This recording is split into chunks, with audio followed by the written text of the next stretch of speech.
Welcome! This is the 7th video in a series where I compete in the 2023 Round Britain Rally. For this trip I'm heading south and west to Wales. I also stop off in Herefordshire and Gloucestershire. Altogether I've got 10 landmarks for you. During the making of this video the weather went from glorious to miserable. Oh well, can't have everything. So, onwards to the intro and the landmarks.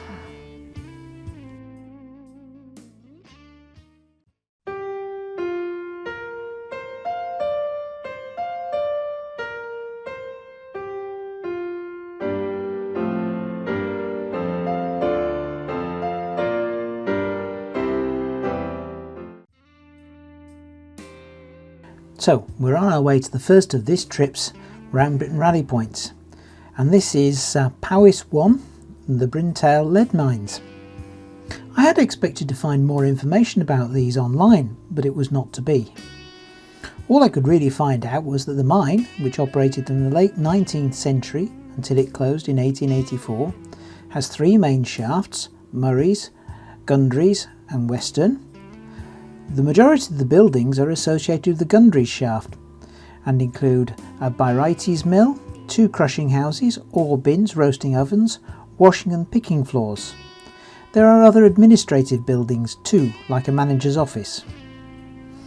Ore extracted from these shafts was processed here before being transported down to Llanidloes and then shipped down the River Severn. The dam that you can see in the background belongs to Llyn Clywedog. It's a lovely area, but there must be more to tell about it, I'm sure.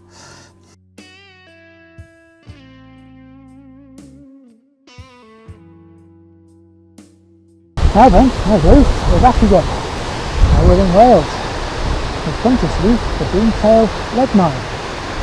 Well, what's left of it. And here we are, complete with the instruction board. I'm sure there's going to be a lot more to say about this, which I'll do as a voiceover, but for the moment it's in a rather beautiful place, nestled against the dam, and just enjoy a look round.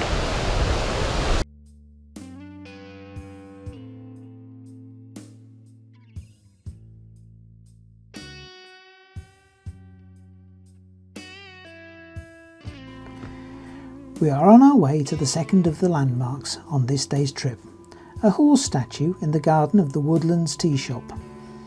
In the piece to camera, I promised to tell you the legend of Devil's Bridge Ceredigion. The bridge, as it stands now, is actually 3 bridges built one upon the top of the another. The lowest of the 3 is perhaps medieval, the second was built in 1753, and then in 1901 an iron bridge was erected. This was strengthened in 1971 and still serves as the current road. Now the legend. It's said that the very first bridge was built after a woman lost her cow and saw it grazing on the far banks of the River Monnoch. The devil appeared and agreed to build a bridge in return for the soul of the first living thing that crossed it. When the bridge was finished, the woman threw a crust of bread across the bridge, and a dog ran after it to retrieve. And thus the dog was the first living thing to cross the bridge, and the devil was left with the soul of a dog.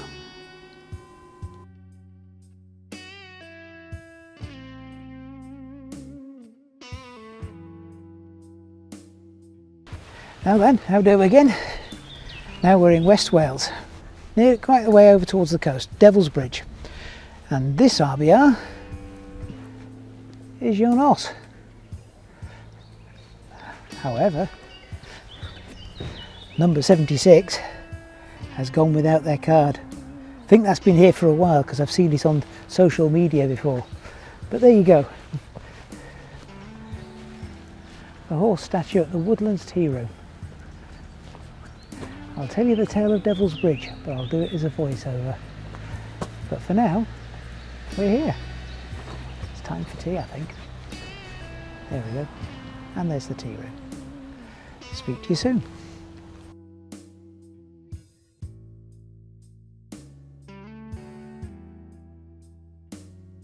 We're now on our way to the third landmark of the trip, We're heading to Carmarthenshire and the Dolaucothi gold mine.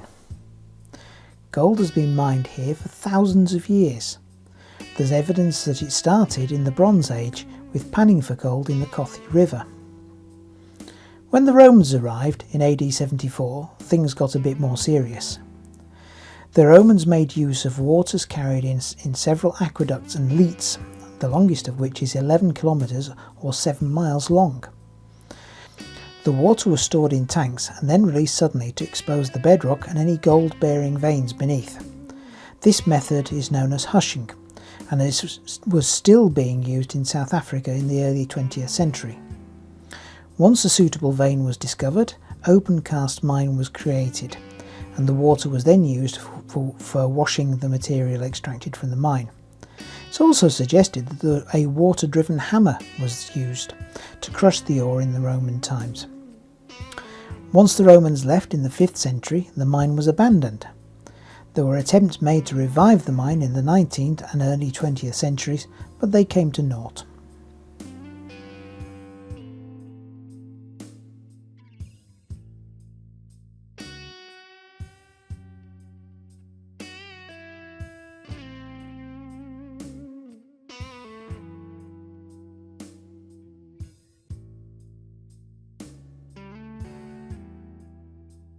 Now then, we're back again.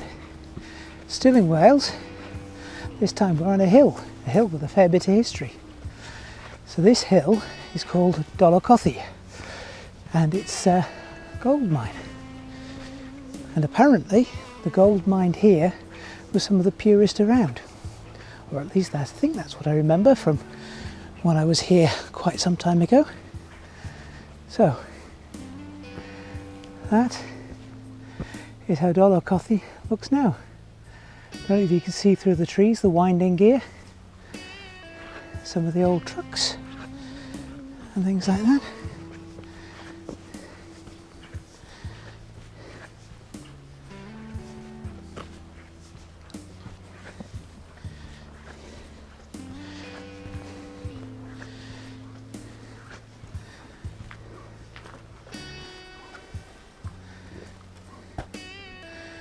And so here we are.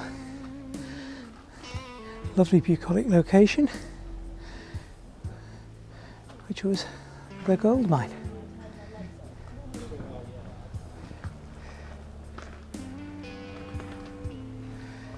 There'll maybe be a voiceover on this too. Bye for now.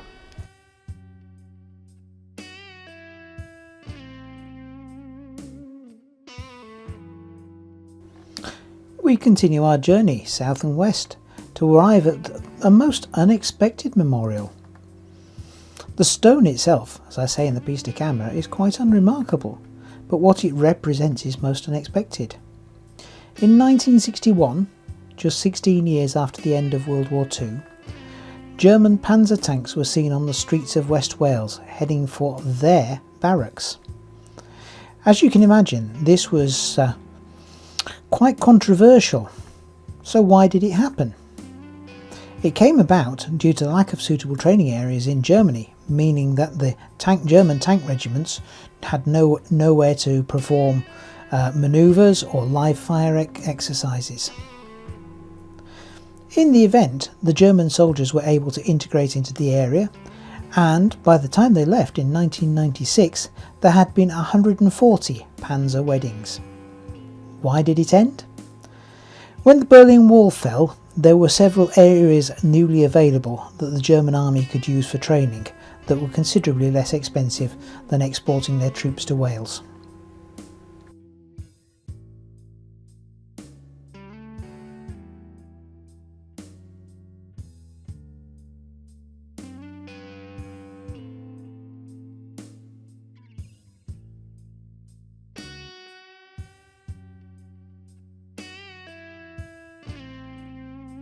Now then, how do? We're back again. This time we're in the west of West Wales. And what we've come to see is a sort of unremarkable piece of stone. Unfortunately the light's behind it, so you probably can't see it very well until you get quite close.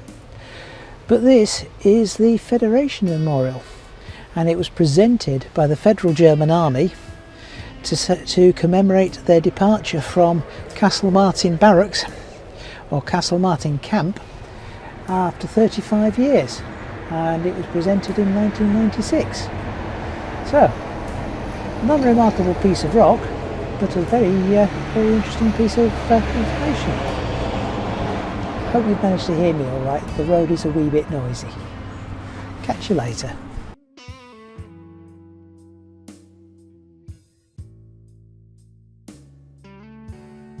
The next Round Britain Rally landmark is relatively close and linked to the one in Pembroke.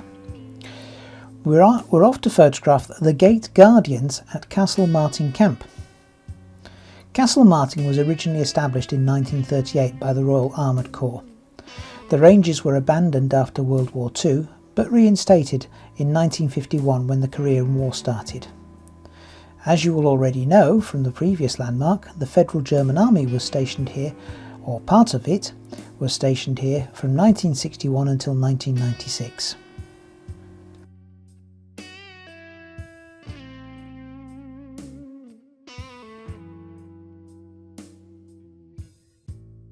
Now then, back for the last time today, and we are outside the Castlemaine Army Camp because we've come to see some tanks. That particular one is a Chieftain main battle tank. Not a great view with it against the silhouetted against the sky. And across that side is a Leopard Mark 1, and again not great silhouetted against the sky. But we'll have a quick walk round. The Leopard was a gift from the Federal German Army after marking their departure in 1996 from the camp. And there we go.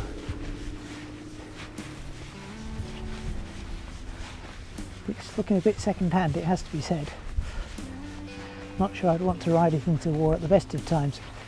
Especially not now it's got a little bit careworn. There you go, that's the Leopard, and the Chieftain is over there.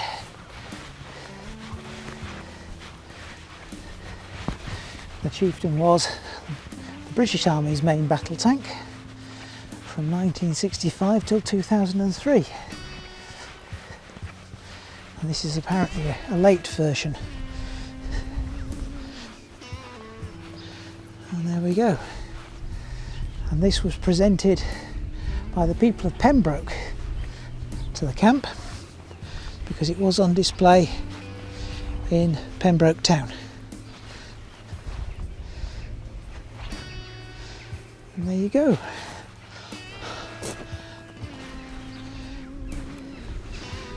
That's another RBR done.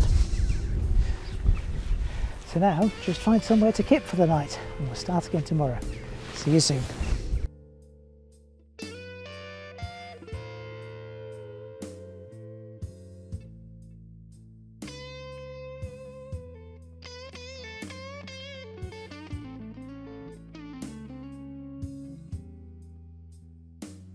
We're now on our way to Glamorgan's contribution to the Round Britain Rally, the Dovecote at Llanwit Major. Another day, another weather system. You may be surprised to know that there is only an overnight between yesterday's landmarks in fine weather and this one in foul. Add to that me trying to be too clever and letting Helen bring the charger for the sat-nav with her, so that the wretched device actually ran out of charge, you can see why I was a little exasperated. Actually, those who know me will avow I don't mind not having a sat-nav, and often prefer it, but that takes a lot more preparation, and having the device fail mid-ride wasn't helpful. Anyway, enough of my woes. The Dovecote is from the 13th century and was part of the monastic grange at Llanwit Major, which belonged to Tewkesbury Abbey. It's fared better than the tithe barn, which was immediately to the north of it, which stood there until 1836 and then was demolished.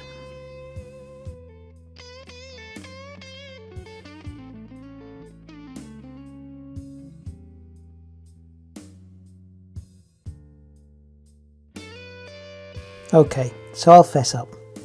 Yes, I did several circuits of what is really quite a small town trying to find this landmark, and yes, not once but twice I ended up literally over the hedge from the landmark, but the particular hedge was so big, so tall, so thick, so dense, I couldn't see it. So there we go. You have a choice. You either do lots of research or you have a sat-nav that keeps working, or both. I failed, but we get there in the end, so hey ho.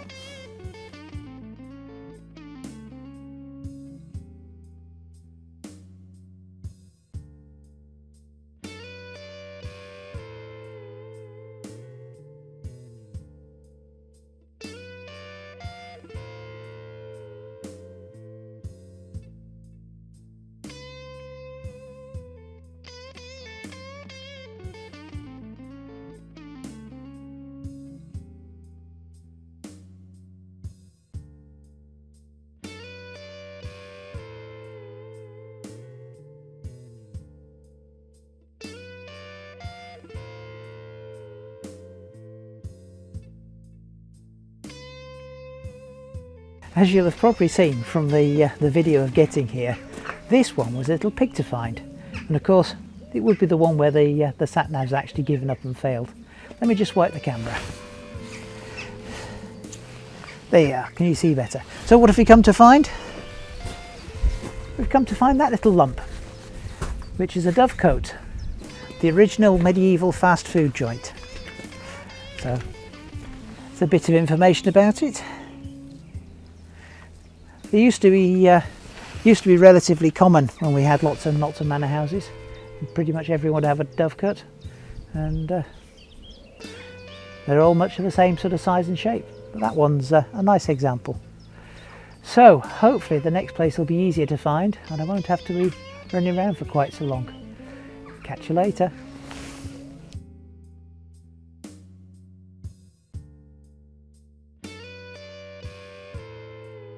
After escaping from Thangwood Major, which was much easier than finding the dovecote, it was off to Trelech to photograph Harold's stones. This was the second time I'd photographed these stones for the Round Britain Rally. Not quite sure when the first time was, but it was on film, not digital, if that gives you a clue. Anyway, at the time I was intrigued to read the signboard that talked about Harold's stones and how Trelech derived its name from them. I'm very disappointed to say that it took me quite a long time to realise that the village name was derived from 3 stones, not Harold's stones. So, why Harold stones? One theory is that they celebrate the victory of Harold, the last Saxon king, over the Britons in 1063, although the stones were erected centuries before him. Another is that it marks the place where 3 chieftains fell in battle against the Roman Harold, who defeated the Welsh at Gwent. Or they were thrown there by a giant, Jack of Kent, from Ysgyrydfawr, the mountain 14 miles or 23 kilometres away. Lots to choose from. Not sure any of them are right, but lots to choose from.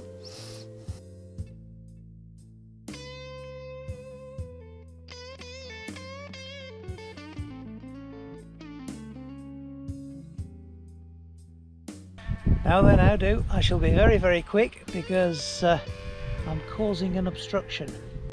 So this is the stones that give Trelech its name. So they're commemorated in the Festival of Britain in 1954, and that's what we're supposed to photograph. But it's on the edge of a busy road, so I shall be very, very quick. Right, I'm off.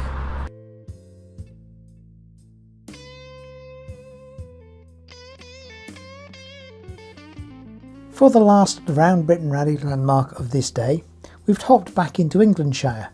Well, Herefordshire if we're going to be very honest, and the village of Dawston. The landmark is a sundial on top of a stone shaft. The shaft dates possibly from the 15th century and may or may not have been a market cross or something similar. The sundial is from 1812, and as one wag commented, easily read from adjacent first floor windows or possibly by a passing giants.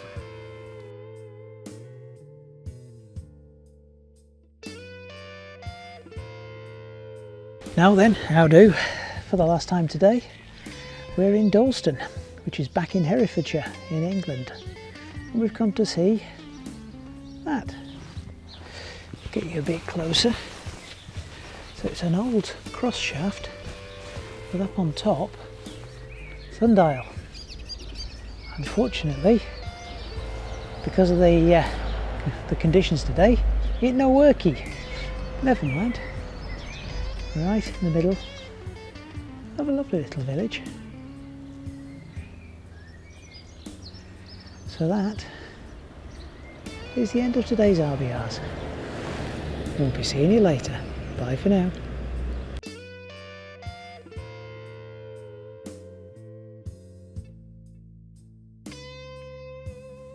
Welcome to a new day on this trip, and I've been joined by Helen, my much better half. We're on our way to Bronclice Castle. This is the only round Britain landmark of this day, although there is one more for this trip. Bronclice is a motte and bailey fortress. It was originally built of wood and founded in around 1100 by Richard Fitzpons, owner of the nearby barony of Clifford. There's quite a lot more history associated with Bronclice, but he gets very involved in who did what, who killed whom and what and why. So if you're really interested, I suggest you have a look at the Wikipedia page. Now then, how do? We're back again, and this time we're at Bronclice. Bronclice is in sort of mid to southern Wales, and we're here to see Bronclice Castle. There's Helen guarding the bike over there, so it's a very brief walk.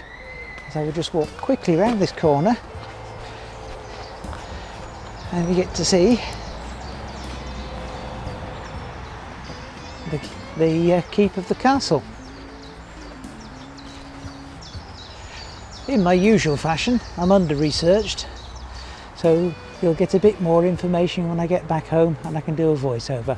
There you are, Bronclice Castle. And that's it. We'll see you later. Bye for now.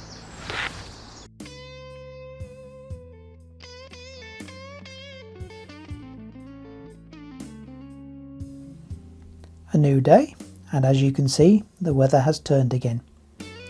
This is the last Round Britain Rally landmark of this trip, and we're off to Sudeley and the Dean Heritage Centre in Gloucestershire.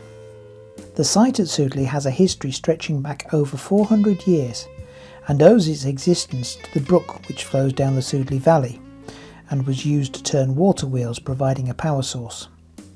It was an iron forge between 1612 and 1647, built on the orders of King James. The Forest of Dean was at that time a centre for iron production. From 1823 to 1876, Samuel Hewlett set up a foundry on this site, and from 1876 to 1888 it was a corn mill. From 1888 until 1908 the buildings were leased to a John Mason for the making of leatherboard, which is used in inner soles and heel stiffeners for boots and shoes. Leatherboard was made from waste leather, paper and rags which were pulped. The factory closed in 1908 due to the scarcity of raw materials. From 1912, or possibly 1922, until 1952 it was a sawmill, and then from 1960 until 1981 it was a scrap metal yard. It's had quite a varied life. Now it's the Heritage Centre, which is dedicated to preserving and explaining the heritage of the Forest of Dean. It has a large and extensive set of galleries and lots of things to go and look at.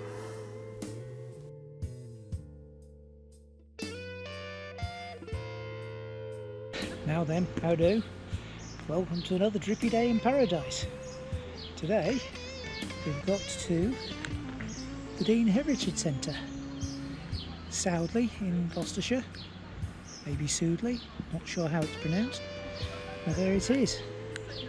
know relatively little about it, except that it seems to be in an old industrial building. There seems to be a mill pond here, or something similar, so we're presuming that there was some sort of weaving or spinning or something of that ilk done here in times past. Either way, I'm sure there'll be a bit more in a voiceover later, but for now, that's it, and another RBR done. Catch you later.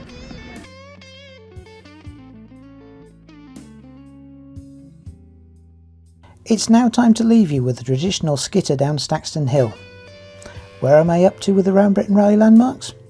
I've now completed all of Wales and all of England, south of Bridlington. I've yet to do the north of England and Scotland, but that'll be coming soon.